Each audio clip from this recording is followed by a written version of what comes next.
Well, it's finally here. My brand new 2018 Goldwing Tour DCT. How long have I been waiting for a new Honda Goldwing to come out?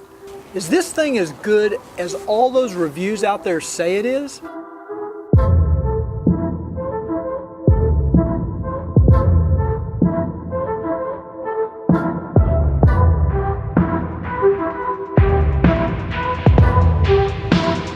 You know, other reviews that you've seen are probably done by moto journalists, they're vloggers. You know, these guys I've noticed, they ride a lot of different bikes every year.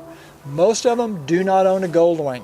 Most of them are sport bike guys or adventure riders. Sure, they go out for a day or two in Austin, Texas, and they ride the new Goldwing and they fall in love with it because it's the smoothest bike they've ever ridden. You know, it has an audio system, which most of the bikes they ride don't even have an audio system. So yeah, they're blown away by all this stuff.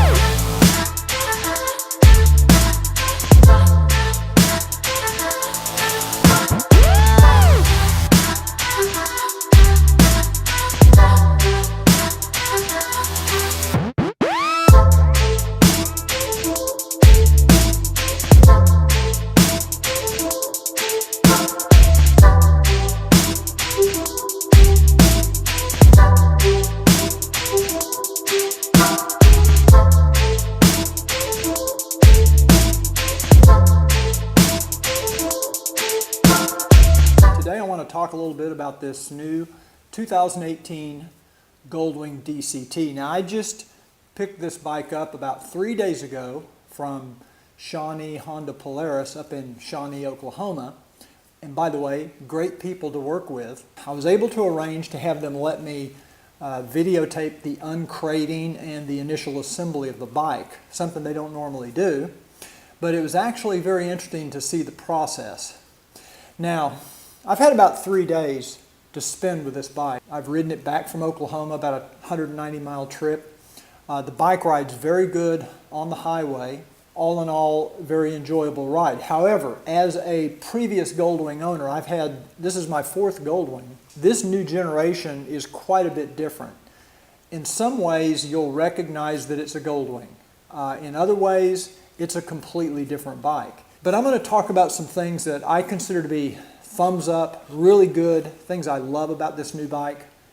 There's a few things that the jury's still out on. And then there's a couple of things that are really need Honda's attention, that they're not good. As a previous Goldwing owner, I think the first thing I noticed was the improvement in the ride as far as the suspension. The front suspension, in my opinion, was always one of the weakest features of the previous version Goldwing. This new front suspension that Honda has developed is really amazing. Now, I know I've seen some of the videos online where these suspension guys talk about how this thing is undersprung and you know it has a lot of slop in the handlebars. I didn't find any slop in mine. I was going down the highway and I tried moving the handlebars. Every time I even barely touch the handlebars, the front wheel moves. So it's very, very tight on my bike. The front suspension will bottom out. I have had that happen where you hit a bump and you hear a clunk. The difference is you don't feel it in the handlebars like you did on the previous Goldwing. On the previous Goldwing, it almost jarred your teeth out. The other thing that I like that we've been asking for a long time is the electric windscreen. And this one is a perfect integration. Honda did a great job on the electric windscreen. It comes up about 4 inches, and I'm 6'2", 180 pounds, and with my full face helmet on, I didn't feel any buffeting on the highway with the windshield at its highest position. And I can still see over the windshield when it's at the highest position. You do get a little more wind on your shoulders, on your lower legs, and on your hands than you did on the previous Goldwing. The wind coming across the hands can be addressed with the deflectors, the upper deflectors, which I'll be installing very soon, and I'll have a video on that for you. As far as the additional wind on the shoulders, I think a wider windscreen can resolve that, and I'm sure the aftermarket will address that very soon. The engine is excellent. I have no problems at all with the engine. They completely redid the engine, redesigned it. It's a little bit lighter, a little bit smaller, but it's the same 1833 cc's or thereabouts that we're used to. It feels like the six-cylinder Goldwing engine that you're used to. It has about the same kind of power delivery. Everything is very similar in that regard. It does feel like the power delivery is a little smoother. I'm not sure if that's because of the throttle control. Now it's electronic throttle. I'm not really sure. I just know that it feels smoother. I don't get that slow speed stumble that I was getting on my 2012, so that's a big improvement. Now I got the DCT model with the so-called automatic transmission. And I got to tell you, I think it's going to be a real win. To me, it's a luxury bike. It's a touring bike. For me, it's a utility bike. I take it to the store. I take it to go get lunch. I drive to go get coffee every morning. This is my daily driver. I've been very impressed with the DCT so far. It seems to be very smooth. I just have been leaving it in the tour mode. This bike, going down the street at 30 miles an hour in the tour mode, you're already in fifth gear. So it shifts pretty quick, but that does help your gas mileage, and I'm sure Honda did that for fuel economy. I should also mention, coming to fuel economy, that I got 43.9 miles to the gallon coming back from Oklahoma on the first ride. Now that's based on what the computer's telling me. Another thing I really like that I think would be considered a thumbs up is the Bluetooth audio. This is something that we've been asking for on a Goldwing for years. And I was able to pair my Sena 20S headset. It took some doing. It was a little tricky. It wasn't real intuitive, but actually that was more an issue on the Sena side than it was on the Honda side. The sound quality coming through the headset is very good. So I'm pleased with the Bluetooth setup on the bike. Another thing I really like is the new dashboard. I think they did a good job with the layout, the amount of information that's included on this new digital dash with the TFT display in the center. There's only one thing I would change, and I'll talk about that in a minute, pertaining to the parking brake. The mirrors on this bike are smaller than what we're used to on a Goldwing because we had pretty big, almost automotive style mirrors on the Goldwing. And these are smaller, but they are large enough to give you plenty of feedback through the mirrors, and there's zero vibration through the mirror. So they're very steady, very clear, and they're good quality. Now I got, as you can tell, I got the pearl white paint job, which for some reason is the least expensive of the three paint colors. And I got to tell you, out in the sunlight, this paint job is beautiful. It sparkles. There's a downside to the paint job I'm going to talk about in a minute, but the color, the pearl, it is absolutely stunning in the sunlight. And actually all the paint jobs I've seen on the 2018 Goldwings have been that same way. When you get them out in the sunlight, they really do look good. This bike has LED lights all around. And the LED headlights, I was concerned because I've had aftermarket LED headlights in the past with mixed results. Some were good, some not so good. These lights are specifically designed for this bike, and they seem to work pretty well. I've ridden 3 times in the dark, and especially with high beams on, they really throw a lot of light down the road. So I'm good with the lights. I'm anxious to get a set of LED fog lights to go with it, just to have a little bit additional light. Now there's a couple of things that the jury's still out on, things that I'm just not sure if I like them or not yet. I saw a couple of reviews where they talk about the engine drone, and basically when you're on the highway, I'd say between 65 and 75 miles an hour, the engine RPM is in a range where you do get this droning sound that some people talk about. And I can see where it could get a little annoying and a little irritating on a long ride. It is something that Honda probably should address soon because this is a luxury touring bike. So you don't want to have that annoying, if you're coming off a Harley, you're going to love it. It's going to feel right at home. Because the engine and the exhaust system does have a really nice growl to it when you accelerate. But when you're at highway speed, you'd kind of like that to go away and just have a nice peaceful, so you can listen to the audio system. The other thing I'm not sure about yet is the seat. The seat is much firmer than we're used to on the previous model Goldwing. Obviously, the aftermarket's going to come to play here. There is a luxury seat available from Honda for $1,000 if you want to spend $1,000.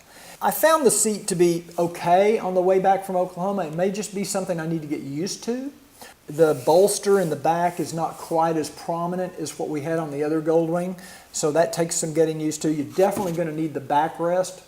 I'm going to wait for an aftermarket backrest just to see what comes out from Utopia or one of these other guys. The only other thing in the seat area that kind of concerns me, and I would say might maybe even be a negative, are these passenger grab rails.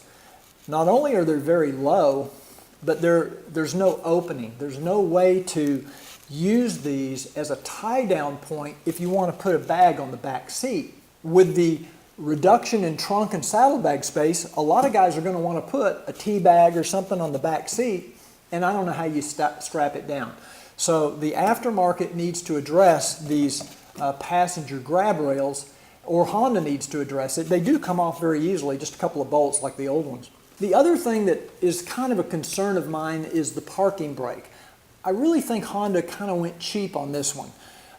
It works okay, it's nothing wrong with that, but when you get back on the bike and you start the bike, it really should disengage automatically when you put the bike in gear.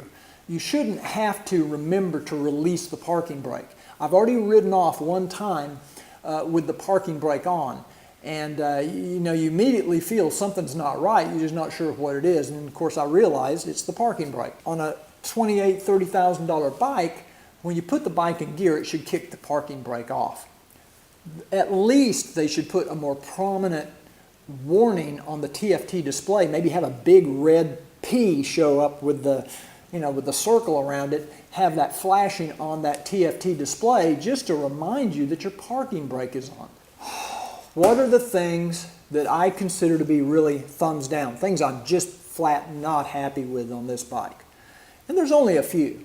The first and the most obvious one is the trunk space. In the owner's manual, Honda shows, or they imply, that you can put 2 helmets in this trunk.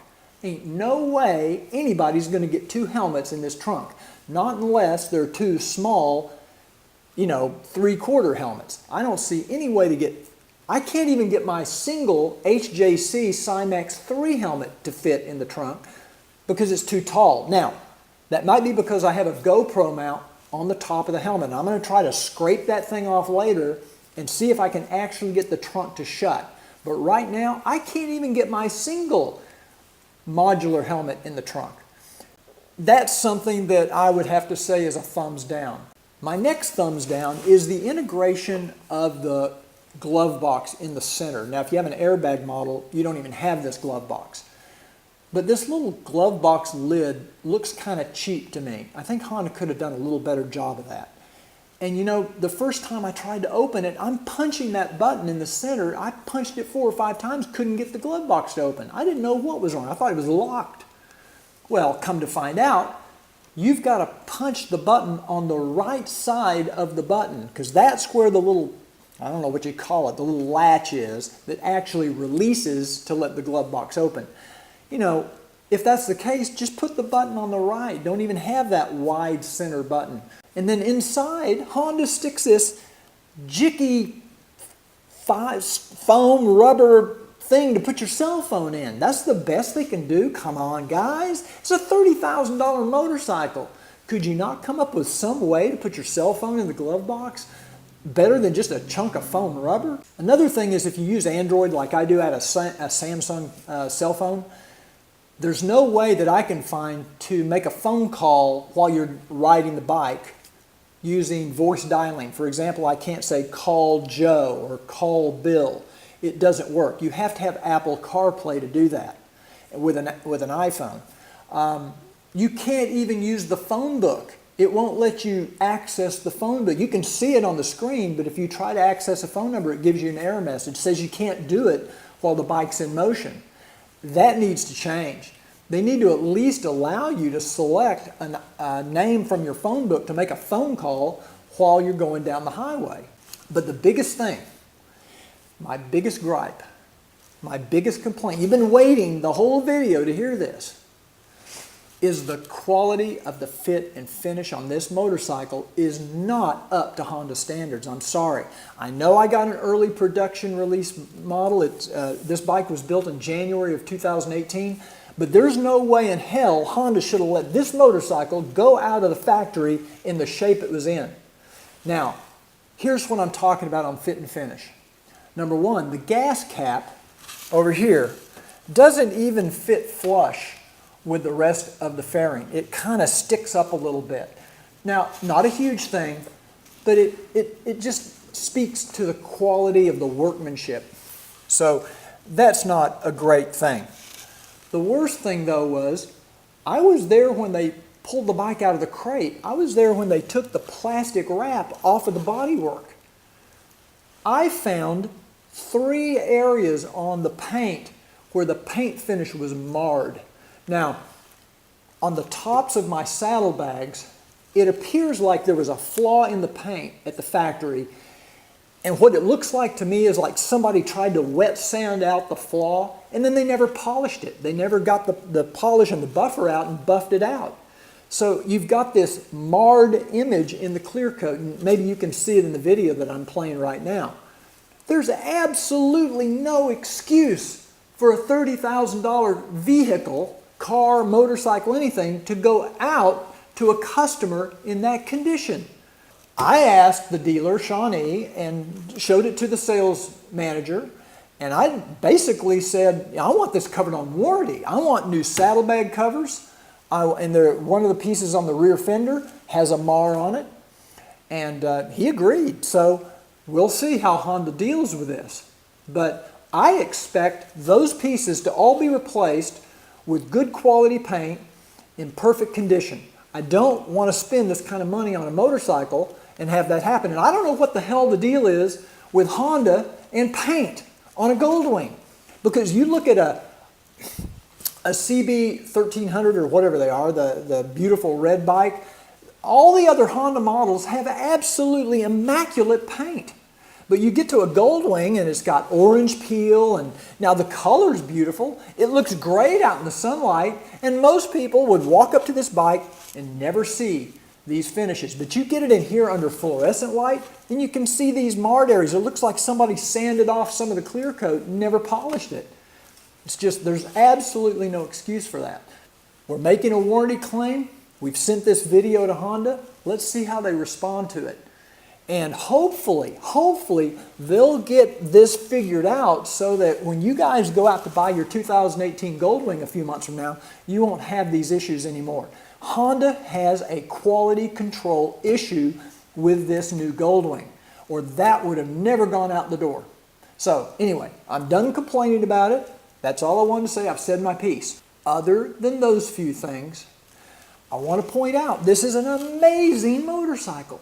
I think I am going to love it. I think I'm going to love it better than the previous Goldwing. You know, it's a different ride, it's a different feel, it's a little sportier, it has less storage space, but I'll tell you what, one thing I like, you can damn sure get it up on the center stand now without breaking your back. Okay, I'm going to put this bike up on the center stand, first time.